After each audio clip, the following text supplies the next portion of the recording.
Theory time. Kusikesh, now that he's done babysitting the Eerie, shows up in Azir and creates a bunch of unique spren, and it fills what's-his-face's bingo board that he's been looking for forever.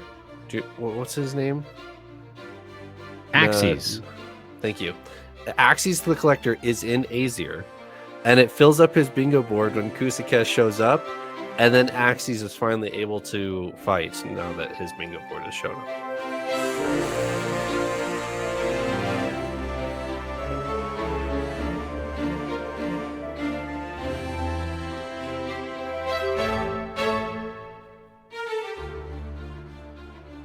Welcome back to Following Know It On, a Stormlight podcast. This week is episode 255 with chapters 80 through 82 of Wind and Truth, entering day 7 proper, where apparently everyone dies. Paul, how are you? I'm good. I'm alive still, which is promising. I'm excited to talk more.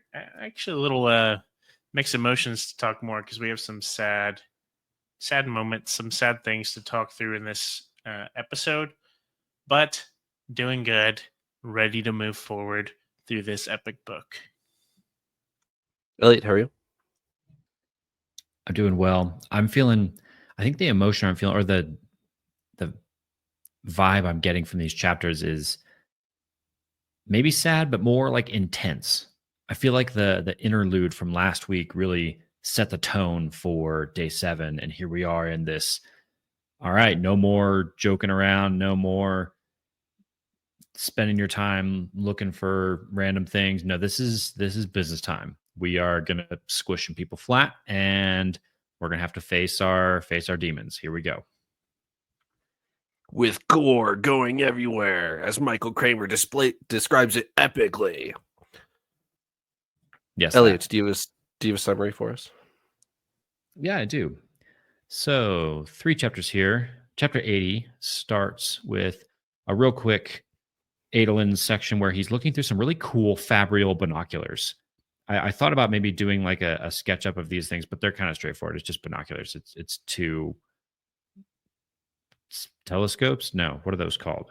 Looking glass, spyglass. There we go. Spyglasses. Two spyglasses tied together with a little bit of Fabrial action going on where it's like highlighting the enemies he's looking at. He sees the heavenly ones kind of scouting out the city. Ominous. End of that chapter, by the way, chapter 80 is where the Thunderclast arrives. So that's what Adolin is kind of picking up on there. Middle of chapter 80 is Navani. In Urithiru, in the spiritual realm, in a vision in the past, the tower is like shutting down, and she finds herself in the middle of this showdown between one Windrunner and 100 Skybreakers as they're trying to hash it out of, oh, what do we do? And you're lying to the people. No, you're lying to us, and it's your fault. It's your fault. Kind of pointing fingers every direction with a bondsmith in the middle trying to help everyone get along, maybe, I guess. Or maybe he's in on it. I don't know. Chapter 81 is Sigzil going at it, battling, fighting. Pretty epic battle scene, actually, here with Sigzil, if I remember correctly. And then jumps over to Adolin, who is trying to fight the Thunderclast that has busted into his city, and it's not going so well. Flashback over to Sigzil, who's now met up with Leighton, and they go up against Moash. It does not end well. I'm sure we're going to talk about it quite a bit. Chapter 82 then goes back to Navani, who is still trying to figure out what's going on at Urithiru. She's able to connect to the sibling for a little bit and chats with the sibling on kind of what to do. And then they kind of have a little bit of a plan going forward. Dalinar and Navani talk about what they're going to do next. And then back to Adolin fighting the Thunderclast. That's where we get the smashing the Shard Bearer flat. It's not Adolin who gets smashed. It's the other guy who's helping him out. But they are not successfully taking down a Thunderclast. And that wraps up 82. Sounds good. Paul, do you have 2 words this week I will not forget? Thank you, Trevor. I do have 2 words, and you did not forget this week, so I'm very proud of you. My 2 words, might get mad because one of them is quite hyphenated. But my 2 words are ruthless. Moash, of course. Who else? And broken formation is 1 word. Trevor's laughing. That's not but even I feel like he's close to 1 word. no. That's absolutely 1 word. A singular broken formation is what we're talking about. So yeah, not too much detail. So I'll go ahead and just share that it's mostly referring to all of our battles going on right now. Sigil trying to stretch himself to save people. Adelin's crew being in shambles with the fights going on versus Thunderclass. Just there's no longer order to the fights that are happening. It's now every man for himself scrambling. So quite the broken formation is 1 word. Eliot? He's just borrowing one of my words from last week. Last week I only used one of my 2, so I was saving that to let Paul use this round, so it's fine. Yeah. I'm making up words, Trevor. It's fine. But I do have 2 words this week, and the first one ties into the scene that we saw with the shard bearer getting smushed, and that the word I picked is flattened because of he gets flattened, but also I feel like that's what's kind of happening to a lot of our scenes across the board here. Sigil and Leighton go up against Moash. It does not go well. They don't like get literally pancaked, but it's no contest. Moash is just dealing out destruction left and right. And this Thunderclass plus the armies of Fuse breaking in on Adolin, I feel like we're in for a flattening. My second word is actually lies. And I'm intrigued by this Windrunner guy. We get a name for him. Gareth the Windrunner, who it doesn't seem like we have any reason to doubt his motives or who he is, other than we're getting hints from like the sibling and some other source as well. Somebody else weighs in on like, oh yeah, you can't trust that guy. He's not what he seems. And I'm just kind of like, well, what do you mean? Like, why? Why is this guy not to be trusted? He's the Windrunner who lays down his sword first at the recreance. Right. So he's already under suspicion, right? Well, okay, let's talk about that for a second. Maybe, but I think we've been told, maybe this is wrong, maybe this is part of the lies, I don't know, we might be getting into this, that there was an honorable reason for the recreants, that they realized that what they were doing was hurting others, right? Like the parchment and all that. Imprisoning Bada Mishram, damaging the spread. And is that what you're talking about? Yeah. Isn't that what was told to us or kind of fed to us was we imprisoned Mishram. It had all these terrible effects on the parchment. We're laying down our swords, so this is no longer a thing. And the Spren had a say in it. Yes. I think all of that is true as far as we know. I don't know if Dalinar and Navani know that. That was the Adolin storyline from the previous book. Okay. I'm not sure if they've been briefed on that. And so they're still on the hunt for why would we betray our Spren. Okay. So maybe I'll reframe that as I don't have necessarily a reason to doubt this guy, but throughout these chapters, it's being suggested that we should doubt or investigate this guy. So I'm kind of intrigued by that. Okay. All right. Let's keep talking about Navani, and then we'll go to either Adolin or Sigil. Seems like a pretty good way to split it up. Navani shows up in Old Urithiru. The tower's not what it used to be, not what it should be.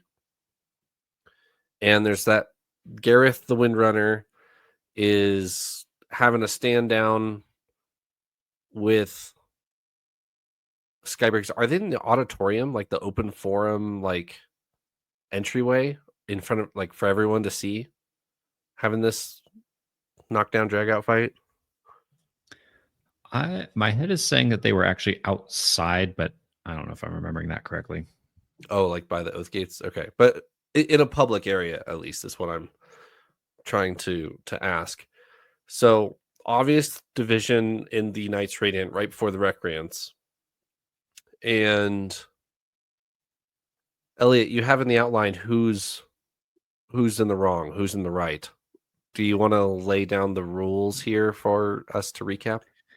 Yeah, as I was just talking about, I'm kind of intrigued by this. So the scene we get that Dalinar and Navani walk up to see, and then Dalinar, kind of surprising Navani, switches who Navani's is in the body of. She's just in some random person walking around with Dalinar, and then they see, oh, there's one Windrunner, 100 Skybreakers, and Malishi, the bondsmith, in the middle. And Dalinar's like, well, what if I could do, zoop? And then Navani goes into Malishi and takes his role in the whole thing. I believe what's gone down here, the reason they're having a tiff, is that the Skybreakers learned of the origin of humankind, that big reveal that we got at the end of Oathbringer, that humans are not the natives here. We've come in, we've taken this over from the singers. This is actually their world. Skybreakers have then told that to the general populace against the will of both Malishi the Bondsmith and Gareth the Windrunner. So I think that's what the tiff is about, but it seems like there's more to it. The Skybreakers seem to be alluding to like, oh, you guys keep hiding stuff from us. What are you doing? We don't agree with your methods. We're out of here. And they leave. But it's not fully like spelled out what the Bondsmith and the Windrunners are up to. Also, in our day and age, like the modern time, the Skybreakers are very much on the bad side. I mean, all these scenes we're seeing with Sigil, he's fighting Skybreakers. So you initially want to say, oh, well, I'm on the side of the Bondsmiths and the Windrunners. But should we be? Like, what do you guys think? Who do you think is in the wrong here? So my brain goes back to Oathbringer. Renarin finds the hidden library in the library of all the gemstones. Do you guys remember this? They go down to the library, all the books are decomposed. A couple chapters later, Renarin's down there and talking to his friend, and he finds the hidden latch in the wall, and then they find all the gemstones in the wall, and if you resonate them with noise, or if you resonate them with music, then they have a little script that you can write down. And that's the library of the Knights Radiant. Over the next part 4 of Oathbringer, maybe part 3, we get epigraphs of those diaries from the Knights Radiant right before the Recreants. During those epigraphs, we get information about Malishi and imprisoning by Mishram, and some of the Knights Radiants are on board with it. I believe like the Else Callers are like on board with it, but then the Edge Dancers aren't. The Edge Dancers are like leaving the tower, trickling out. This is all from memory, but so if I'm wrong, I apologize. But all that to say, those little diary things that we found in Oathbringer is where my brain goes back to for these scenes, because right before the Recreants, some orders stayed, some orders left, and that meant different things for different orders. So for the Skybreakers, they never disbanded, they never dissolved like pretty much everybody else did, even before the Recreants happened. The Recreants was just the formality at the end of the fall of the Knights Radiant, but the Skybreakers left even before that, so they're still an adhesive group this whole time. And that's so fascinating for me to think about. I haven't really thought of it in that way. Like the Skybreakers have been the antagonistic or the different group with all of our Knights Radiant. And I just understood it to be either one of two things. We've talked about this before, but either it is the Skybreakers are just bad and like evil, and we never knew it, and they're they're too far off the beaten path. Yeah. There's something honorable, right, in following the law, but it's taken too far, or something along those lines. Or it's like, I don't know. I'd be curious to see more of what all the dynamics of the Knights Radiant groups were like back then, and if it looks the same as it does to now. I didn't know if it was like the Skybreakers had been misled. Like Nail went off the deep end and essentially took the order of Skybreakers with him. My impression, what I've held on to, is that Skybreakers today are not actually in line with what they should be in line with. That's been my number one thing. But it makes sense if they broke off a long time ago, before everyone else actually like handed in their spread, that I guess this could be different. I guess. Yeah, the Skybreakers have puzzled me from the start. I've said this before as well. I know, probably in a previous book. I anticipated this trope with an Order of Knights Radiant to be with the Dustbringers. They're the ones who I've always pictured as like the devious, the bad boys, if you will, of the Knights Radiant. And The rock band. yeah, exactly. The don't play by the rules type of thing. And I mean, I guess the Skybreakers do very much play by their rules. But their rules are a bit questionable. So yeah, it's kind of crazy to me to have this like Skybreaker group that is fighting against the other orders of Radiance. Like, this is something I did not foresee ever since we started this. And is Zeth's spren and situation indicative of this as well? Is he going to break the cycle? I really want resolution for the order of Skybreakers altogether. I really want some resolution here as to like, I don't know, something's off. That's a good tie-in. I didn't think about the where our Zeth story could go with this, because this scene here is starting to make me wonder if the Skybreakers are the ones in the right here in what's about to go down. And flipping that a little bit on its head, I'd kind of maybe guessed that, yeah, Nail had come in and taken the Skybreakers away.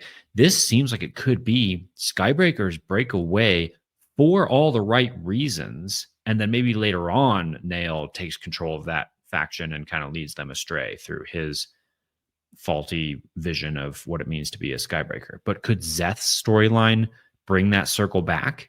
Could Zeth's storyline wrap that back to, no, Nail, you've led them astray. Here are the events of the Recreants and how the Skybreakers played a good role in that. We need to return the Skybreakers to that. That's a storyline I did not see coming. Take this as headcanon or predictions or whatever. This is kind of how I played out in my head. As the Recreants approaches, we bend the rules, like the Night Radiant orders, Malishi, the Windrunners, everybody in charge, bends the rules. We get to 10 years before the Recreants in this scene here. The Skybreakers draw a line in the sand and say, hey, this is not what we signed up for. We're out. And then over the next 10 years, you get the other Knights Radiants or the other orders falling away. So, some knights leave, some orders leave, all of that. And so by the time the Recreants actually shows up and we put our sword in the sand, and the Windrunner, Gareth, is the one turning his back on the Knights Radiant, that's really just the end formality of what's been coming for a long time. Now, going back to the Skybreaker thing here, that's what I understood from this scene is the Skybreakers may have left for all the right reasons.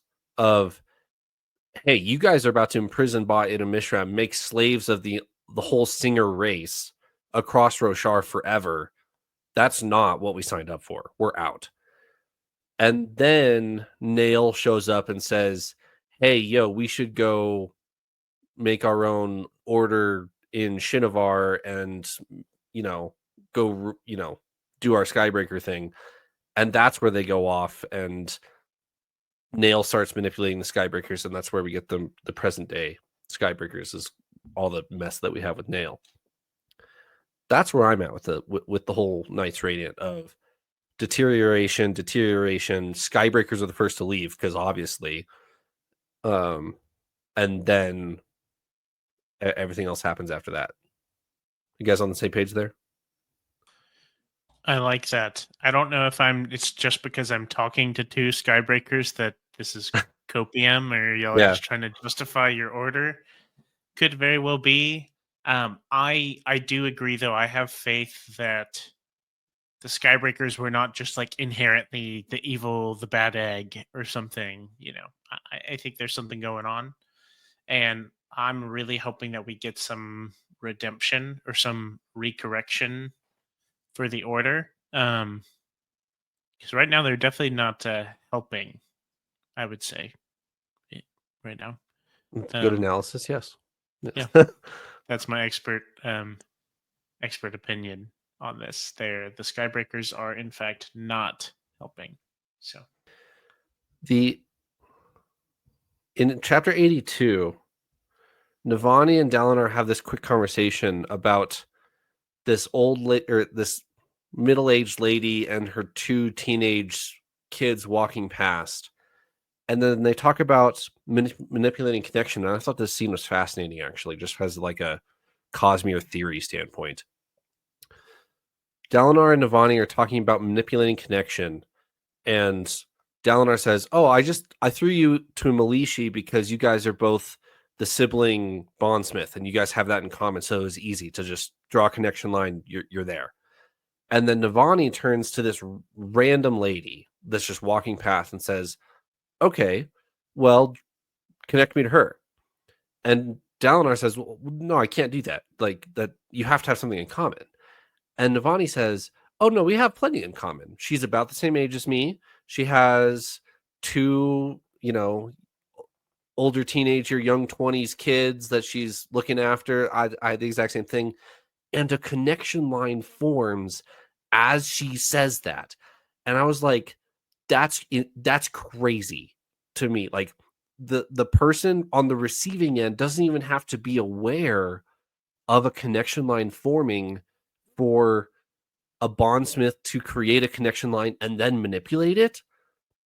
That had huge implications for me. Of there was no need for a receiving end of a connection line.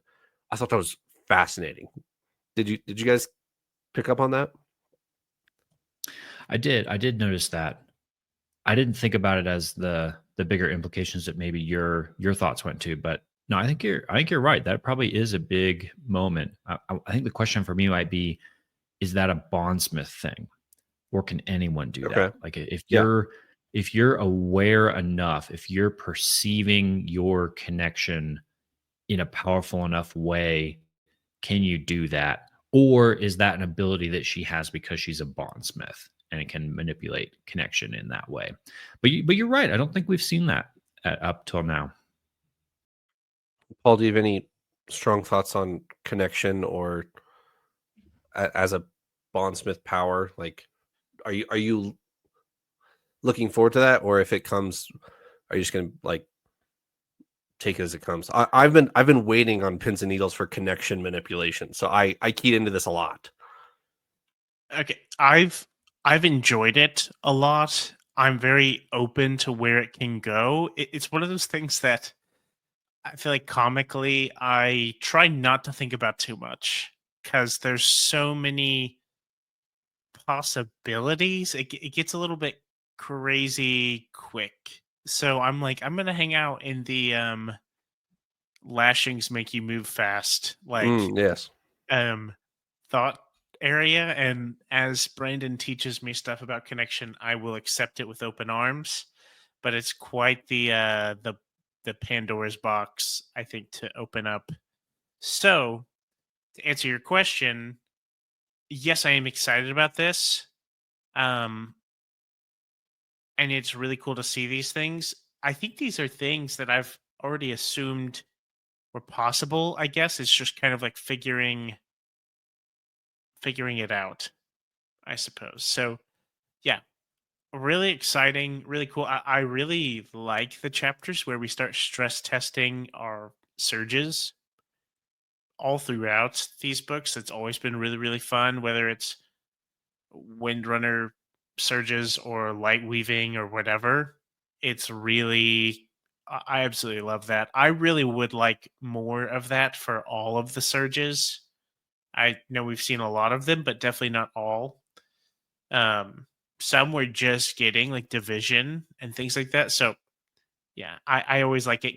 Connection specifically is still a bit baffling to me of like the impact it can have, how much impact it can have, or yeah, it's more of an abstract one. So it's harder to for me to theorize and to run with the ball. And I think Yeah, that's fair.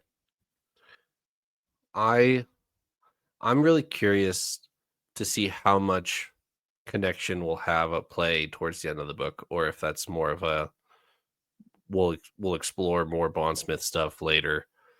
Because if we like manipulate connection as like a serious plot point to defeat Odium, I might have an issue with it, and it might get a little too crazy for even me. But I don't know. I'm all on board so far of trying to manipulate connection as a magical power. I think that's really cool. All right, Adolin. Adolin is an Aesir and in deep trouble. There's a lot more fuse showing up than was on his calendar, and a thunderclass. What'd you guys get from Adolin's stuff? Okay, the before we good get one where into before we get into all the thunderclass stuff, there was actually one bit that happens before all that I wanted to get you guys' thoughts on. Maya and Adolin share some thoughts a couple times throughout the sequence, and Adolin's like, I might have to summon you. I might need my shard blade to fight this thing. And Maya keeps repeating back, no, like, I'm coming. Help is coming. Hold out a little longer. Help is coming.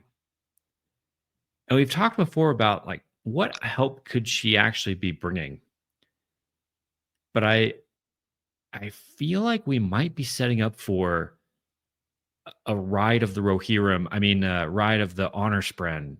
Something to some epic scene where Adolin is up against the wall, totally crushed, and here come some kind of Honor Spren army that I don't even know what in the world this would look like to save the day.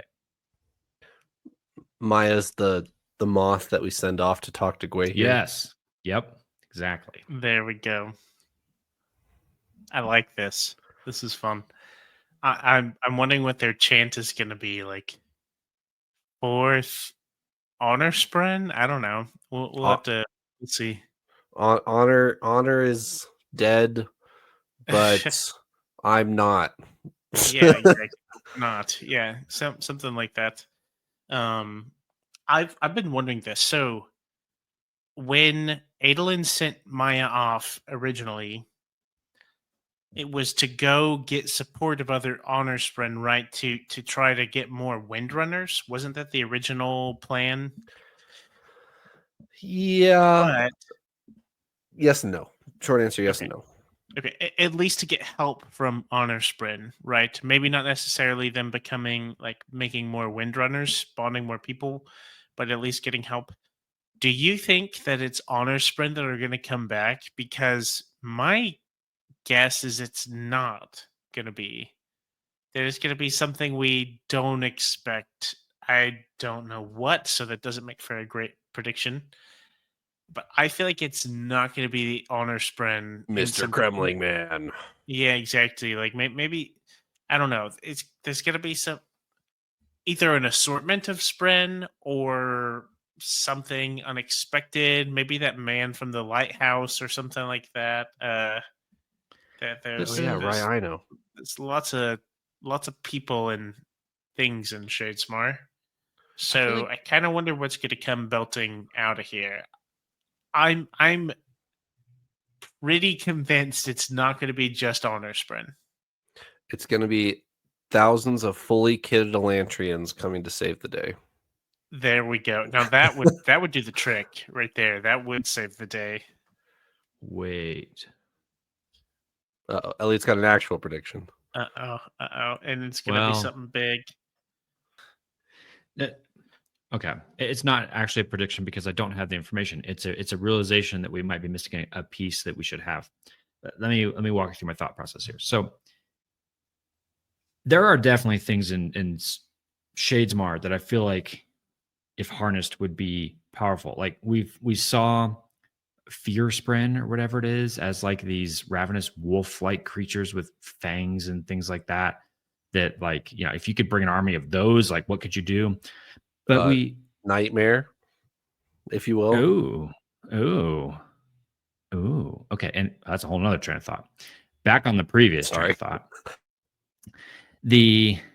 But there's still this problem.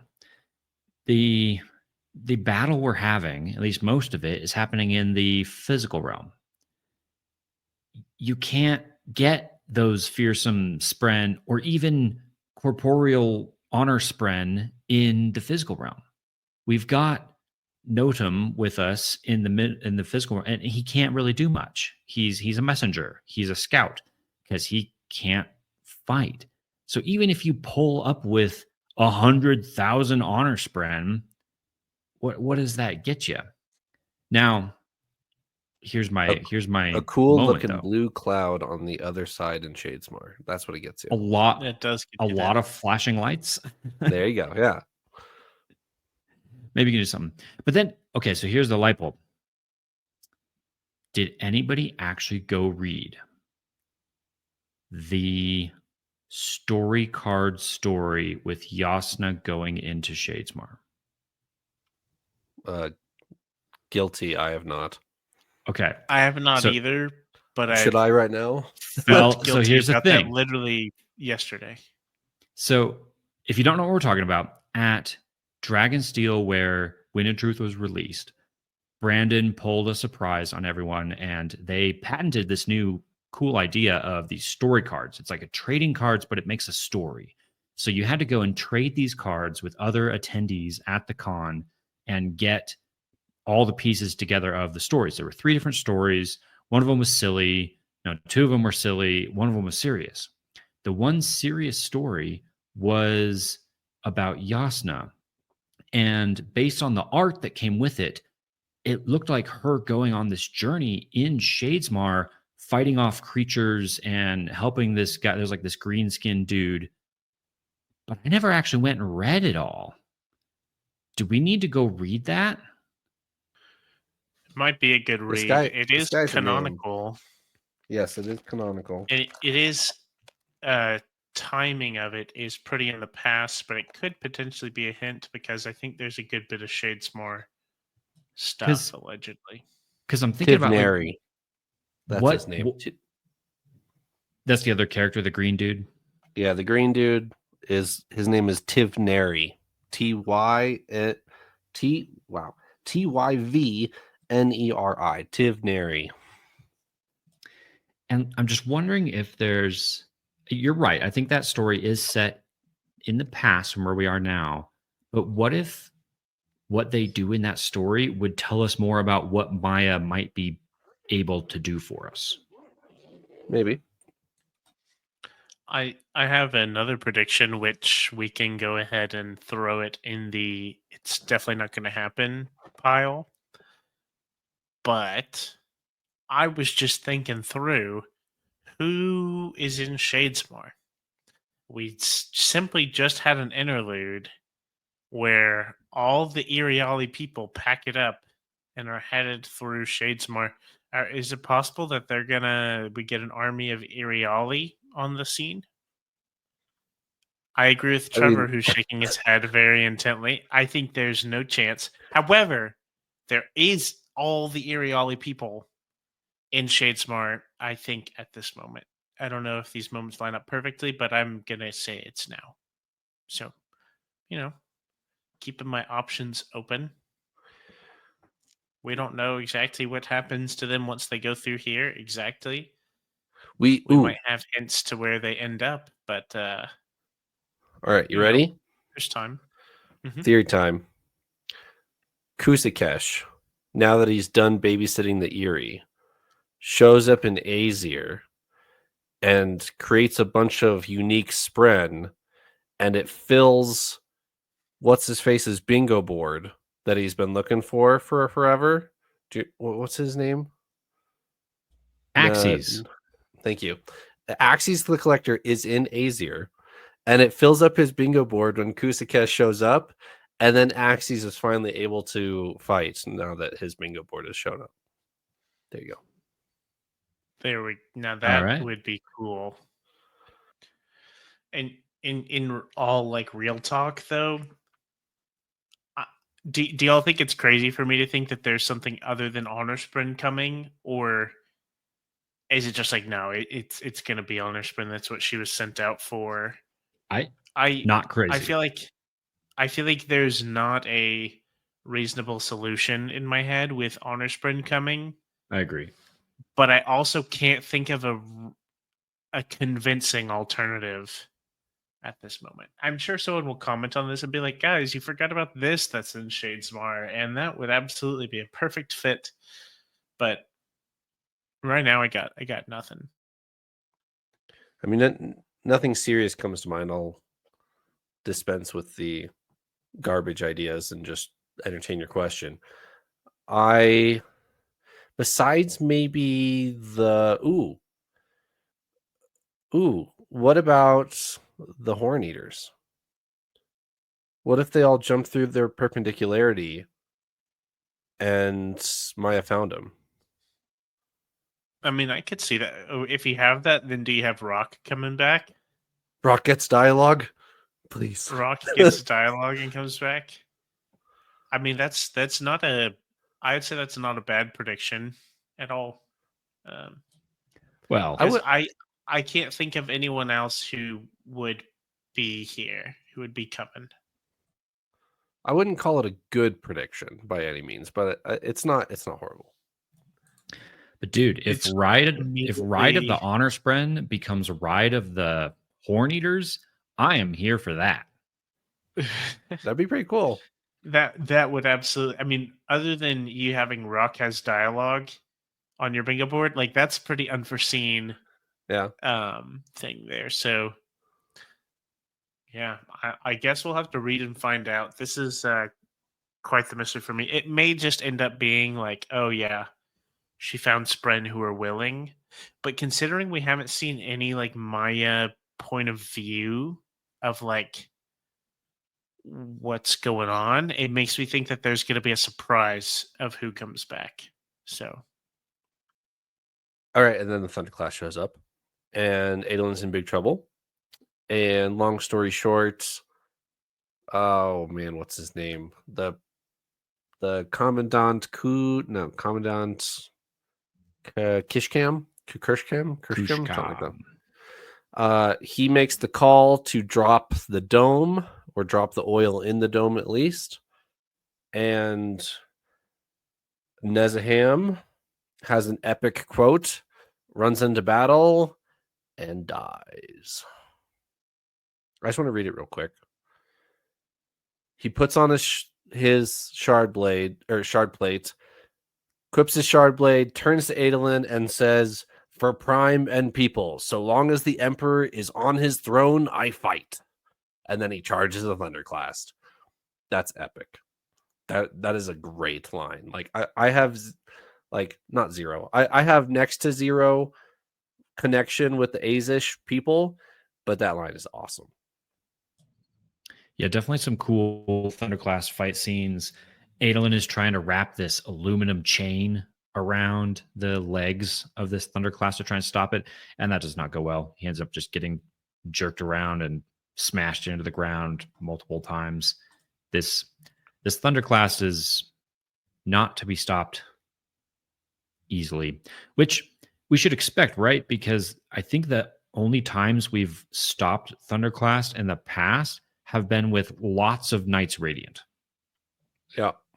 We have With zero. Zeth and Yasna are like the only two to bring one down. Yeah, like Yeah. Nightblood, right? Yeah. Well, and Renarin has like an epic scene where he's facing down a thunderclast, right? I don't know if he actually brings it down, but he like stops in his tracks or something cool. But not to rag on Adolin. He's super capable and cool too, but we don't have any magic powers here other than shard plate. True. One thing I want to point out also, so this aluminum chain, they mention, I don't remember if it's in these chapters or a previous one. I think it's in chapter 80 or so. They mentioned that there's like a lot of aluminum here. Isn't there? Like this whole area, there's like tons of stuff made out of aluminum, and I don't know if that's convenient for the plot or if that's like what's going on here. But it seems to be a lot of aluminum, and every time aluminum is mentioned, it seems to be not like primary importance, but like really helpful to know for our characters. It's a little bit convenient, but there also is precursor for it. I'll help you out here. Back in Oathbringer, when we're walking through Shadesmar, after part 3, they show up at a market outside of Kolinar, and there's this red painting that we went crazy about because we just read Warbreaker. Kaladin's like, oh, I can almost see something in that painting, but I can't. Moving on. And then he walks past a silver-like chain. Like there's a necklace or something he describes as like a silver-like chain, and it's on sale for like 50 million spheres or something like that. Aluminum is the currency of Shadesmar, of the cognitive realm, because it's the anti-investiture stuff. So for the Azish to have a lot of it, that's not super unheard of, because we've gotten some mentions from Gox. Is that his name? What's am I crazy? What's the emperor's name? Why can't I not think of this? Yonagon. Thank you, Yonagon. We get mentions from Yonagon that a star fell 100 years ago, or it was like 25 years ago. And then we've kept this secret. It's one of Azir's big secrets is that they have a lot of aluminum. So yes, you're right, Paul. I appreciate it. Glad to know I'm not crazy. You're welcome. I don't know if anything is going. I don't think anything is necessarily going to happen with that, but it was just quite an interesting point. Like, well, we haven't seen any other place that seems to just have like tons of aluminum lying around. So I don't know if that will end up being relevant in some regard, or if that's just like, haha, here's a little nod for Cosmere readers if you want more mentions of cool metal. So, and that's it. Who knows? Anything else on the Adolin front? He's got to get back up somehow. Either it's Maya or Yasna or both. But I feel like he's doomed unless somebody shows up. The only other thing I'll say is I think we all saw this coming, that they were going to struggle here in Azir. I'm a little surprised it didn't come sooner. So this is, I think, finally the moment where they're getting overwhelmed. And we always thought this was going to be the case. I think Adolin knew this was going to be the case. He took the tough assignment of the places that they were going to. So not unexpected, but not any less scary to face. Do you think he's going to lose the city and retake it, like he keeps bringing up, or do you think he's going to hold it? Or do you think he's going to lose it entirely? I think he's going to lose it entirely. Okay. At the end of where we leave off here, it definitely seems that way.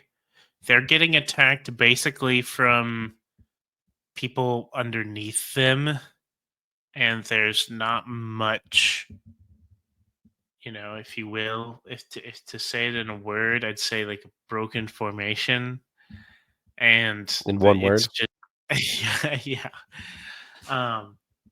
It's really really dire. Where I don't know.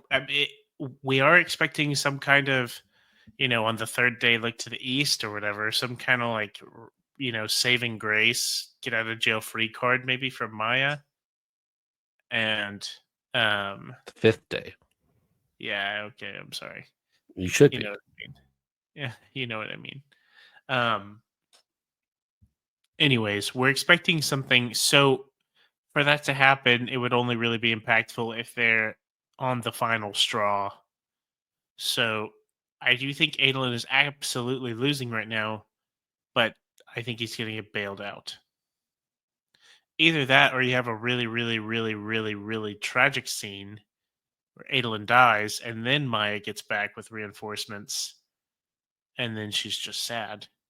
And I will also be sad. I don't think And that's what's going to happen. and mournfully check off your bingo board. Yes, I will be very, very sad, and will sadly cry as I mark off another bingo As you slot. celebrate your bingo. Yeah. Unfortunately, I think if I'm going to get a bingo, I kind of need that one. I either need that or I need Adolin to become a Knight Radiant at some point. So Mm. something's got to give with Adolin here. So we'll see.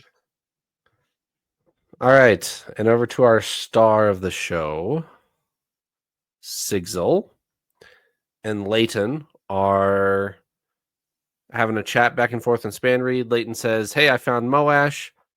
Sigzil jumps over and Leighton dies. Is Moash's eyes glowing purple, or did I make that up in my head? Is he like all dressed in all black and then it's like void light purple in his eyes? It talks about them being crystalline. Yeah, but And I don't. I feel like he's infused with void light though, so his eyes are glowing like violet. Oh, he can't be, right? He's wielding an honor blade. Oh, that's true. So is he wielding Stormlight then? Yeah, I think he has to be. I think he has Okay. to be. So it's not quite as cool in my mental picture then, because if he's dressed all in black and glowing with Stormlight, that's not quite as cool. Yeah, he does have some style points here, I guess, with the dress and everything, but he's no Zeth with like a stuttered after image, Yes. following him. He doesn't have like the extra like crazy Flare. unattainable flare. He doesn't have that, but he is going hard here. And I'm this was brutal. This was hard.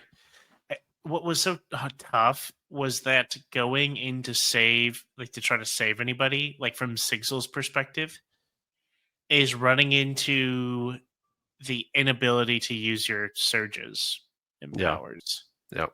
That's what was tough. And for those with a live Spren connection, they couldn't use shard blades, right? Like it was completely like cut off. Like that is really tough. I thought about this for a while of like Moash is like the killing machine under these circumstances. Until he runs into like Zeth, who has like 6, 7 honor blades or something right now. He's he's absolutely unmatched anyone he walks up to right now. And unfortunately, that's not very good for our heroes. Leighton dies a very sad death, and we get a very interesting death rattle as well. But my other word for this episode was ruthless, and that's just absolutely what's going on here.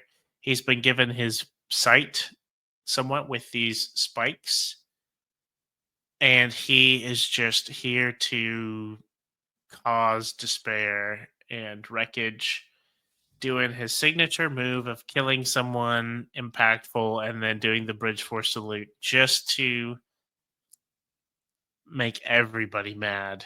You know, Hmm.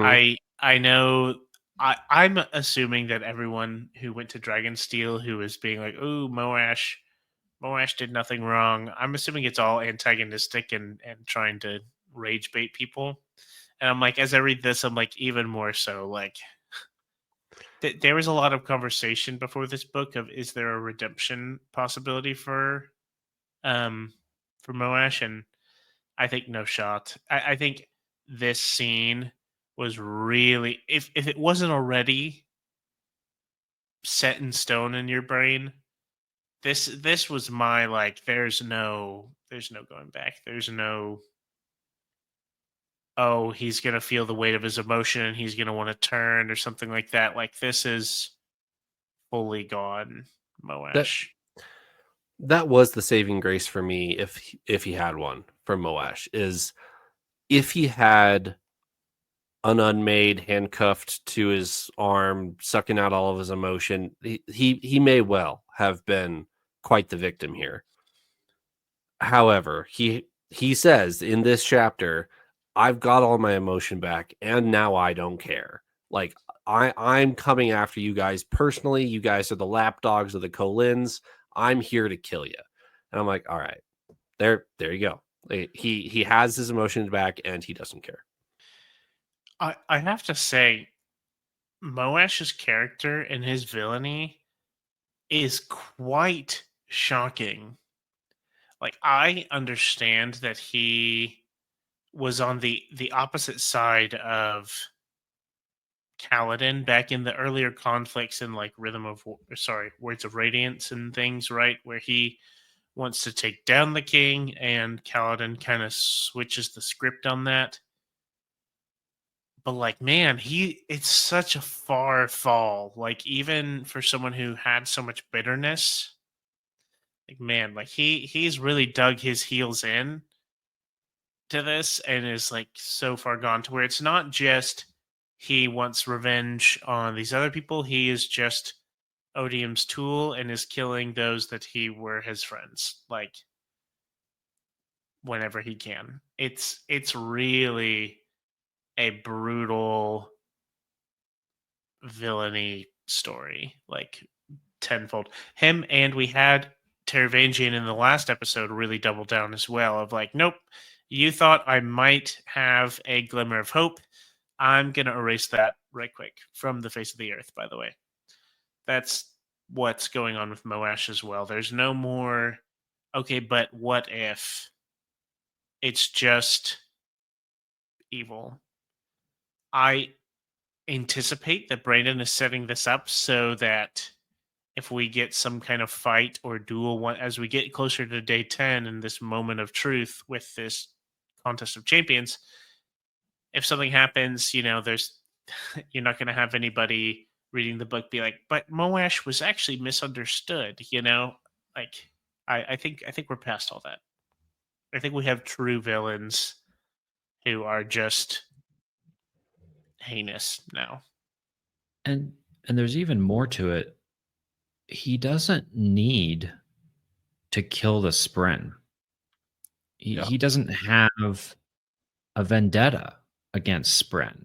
And he seems to be going out of his way to include the Spren in his crusade or whatever you want to call this. In this scene, he uses his newfound ability with this sight to see latent Spren Yep. and kills her, it, them, whoever it is. He yells out a name before he dies, Yeah. and she dies. Which I not to bring it up on the somber note, but that's on someone's bingo board too. Is somebody dies for anti-light. Well, on my board, I have more than 2 high spren die from anti-light.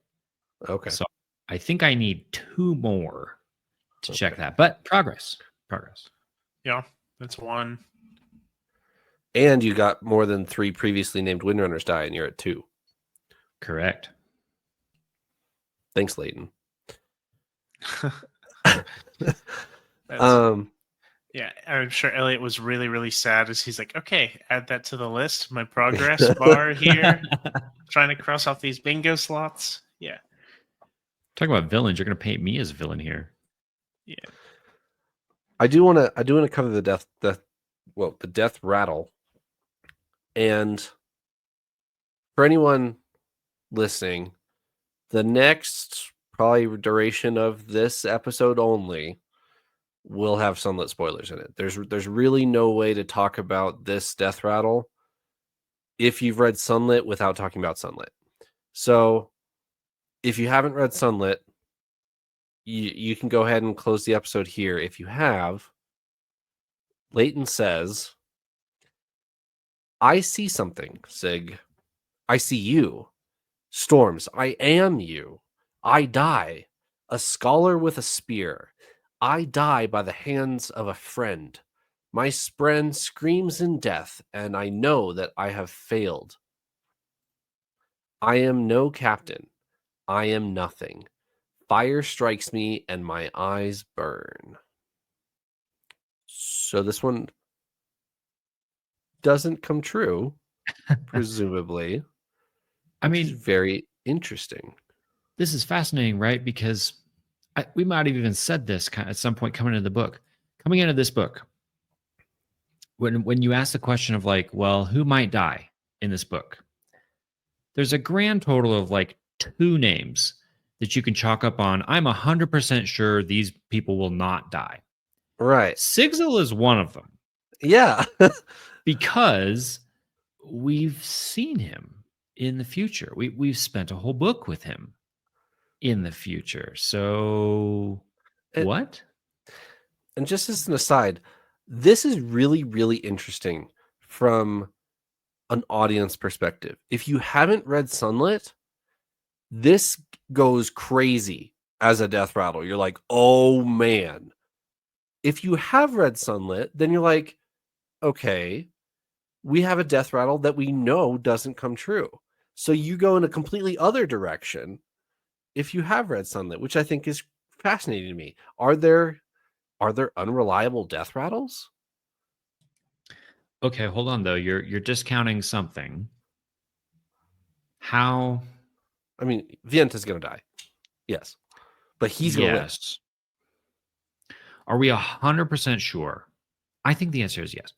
Are we 100% sure that Sigil in Sunlit Man is not a cognitive shadow? Yes. I mean, I think even if he is, it's still wrong because he's still alive. Cognitive shadows are still like active investiture for all intents and purposes. They're still living. That to die, you need to go into the beyond. Is that what they call it? The great beyond, or something to that effect. I think you're right. Yeah. Even if he is a cognitive shadow in Sunlit, which I don't think he is, I still think this is incorrect. Yeah. So what is going on here? I am wondering if we're setting up a really cool Vienta death. If Vienta sees it coming and sacrifices herself so that the prophecy doesn't come true, which I think would be really cool. I think that very well could be. Yeah, since we get the luxury right now of talking Sunlit spoilers, that's exactly what I thought was going to happen here. I thought Vienta was going to die. I thought that was going to be like the thing that happens, because we know in Sunlit Man that Sigil is with a different spren. So I'm like, okay. I guess a spoiler a little bit for us would be that, okay, Sigil has a different spren. Vienta's going to die right here. That hasn't happened yet. It still very well could happen.